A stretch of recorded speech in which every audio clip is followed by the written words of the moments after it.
Brunch is a thing in New York City. There are lines around the corner. There are write-ups in the New York Times. You can tell a stranger on a train where to find the best mimosa, and they will thank you and go about their way. We are very comfortable talking about the restaurants and foods that we love. We are less comfortable talking about our faith. And I get it. I was raised not to talk about faith, politics, and money.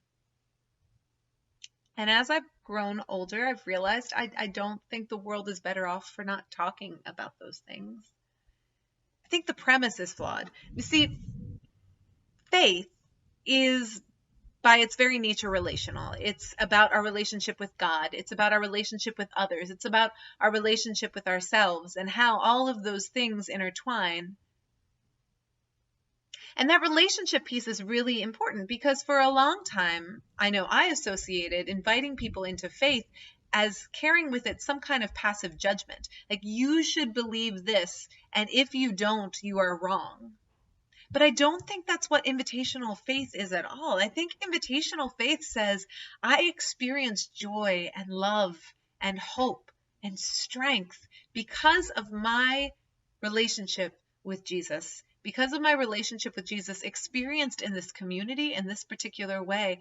And I just want to share that with you. And if you can glean strength or hope or love from that, I want you to. And I want you to know that you're loved. I want you to know that you matter. I want you to know that God sees you. I want you to know that all those people who talk about God being judgmental and cruel and God turning God's back on you, that's not true. That's not my experience. That's invitational. Not judgmental, not turn and burn and come and believe, but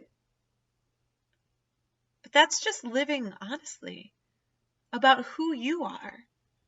And when we live honestly about who we are, when we live our most authentic selves, which means living our faith in a very real and invitational way, it gives other people permission to live into their most authentic selves as well, the selves that God created them to be, and to not only live into them, but to name them and claim them and to know that they are holy because they are created by God.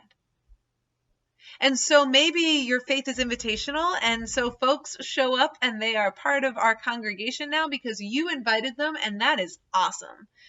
And maybe you're invitational, and it doesn't mean people show up at church, but it does mean that people feel loved and seen by you as a representative of Jesus, but maybe even by someone larger and greater than you, like the creator of us all. Invitational faith is a gift to the world. And so I invite you to be invitational, to share your most authentic self, to share the core of who you are, your strength, your faith, to share God's love.